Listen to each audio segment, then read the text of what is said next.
Hello, everybody, and welcome back to Buckeye Politics. It is me, your favorite Ohioan. We're back. I know it's been a long time, but we're back with a new video. The 2023 elections are just less than a week away. It is now Wednesday, November 1st.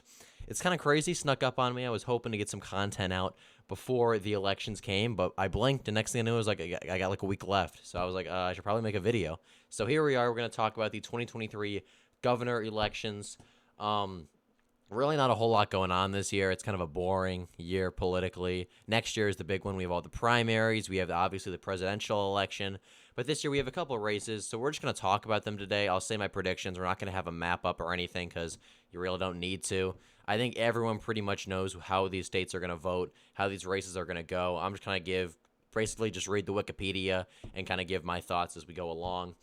So there are only two elections that are going to be happening. One already occurred in the state of Louisiana.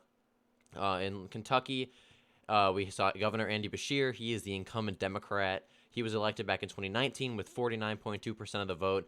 He defeated Matt Bevin. We can go to the 2019 election. He defeated Matt Bevin, the Republican incumbent, who was pretty much despised by a lot of people in Kentucky. He had screwed with the teachers' unions. He had some corruption scandals. Just not a very popular governor. He was endorsed by Trump. But Beshear is the son of a former governor of Kentucky, and Steve Beshear, who was very popular. And Beshear ran a very good campaign, managed to narrowly flip this incredibly Republican state blue.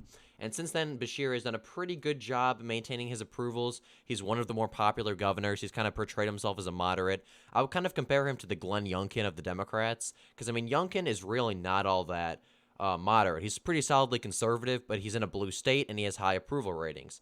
But he's just smart about how he portrays himself. I mean, Youngkin is a solid conservative, but he's still popular in the state of Virginia, which is a very blue state, because he's just a very smart person. He knows how to portray himself. He knows how to portray his policies. Beshear is very similar. He is a Democrat. He is a pretty left-wing Democrat, but he's able to kind of portray himself and make this image of himself that portrays him as more of a moderate Democrat, and because of that, he has had very high approval ratings. Republicans nominated Daniel Cameron, the Attorney General of the state of Kentucky. He won the primary relatively handily. He was endorsed by Donald Trump. He defeated Ryan Corliss, who is an agricultural commissioner of Kentucky, and then Kelly Craft, who was a ambassador and diplomat. So she was more of a neocon type, supported by DeSantis. She got crushed. You love to see it. But Daniel Cameron won. He pretty much won every single county, did very well in the suburbs of Louisville. But that said, he has had a very tough time taking down Beshear's persona. Beshear is a very well-known figure in Kentucky. He has had a lot of money. He's done a lot of good work, keeping his name recognition up there. And so as we go down to the polling here, as you can see, the most recent poll was from October 18th and 19th, and that it had Andy Beshear up over Daniel Cameron by 2 points. Another poll from October 14th to 16th had Beshear up by 8 points, 52-44. Another poll from the beginning of October had Beshear up 49-33, absolute landslide. Now, I don't think Beshear is going to win by, 16 points or whatever this poll has him up by. I think it's going to be much closer to the most recent poll, which has him up by 2. I think Beshear is going to win this race by about 4 to 5 points, unless Daniel Cameron gets some sort of late boost. I mean, I don't really see how he can pull off a win here. I mean, he had a divided primary. He's been polling pretty poorly. He really hasn't gotten the funding he should have gotten from the RGA. That's a big failure on Kim Reynolds and Ronna McDaniel for not funding Daniel Cameron enough. But also a little bit on Donald Trump as well. I think Trump should have done something with Daniel Cameron, because the truth is, even though Trump is not really responsible for Cameron losing, he's going to get blamed for it because he did endorse Cameron in the primary. So unfortunate. So I do think Trump should have done something for Daniel Cameron, but oh well, too little too late. I'd say the race is about lean Democrat, D plus 4 to 5. Let's go look at the state of Mississippi now. Actually, we'll talk about Louisiana since it's right here. So Louisiana, they have a very unique system. They have the jungle primary that takes place on October 15th. Jeff Landry was, we'll talk about John Bel Edwards. So John Bel Edwards was the incumbent Democratic governor. He was term limited, so he could not run again. So Attorney General Jeff Landry was the Republicans pretty much united around him, but there were still other Republicans running. And despite that, Jeff Landry managed to get over 50% of the vote. He won pretty much every single county, even some deep blue counties.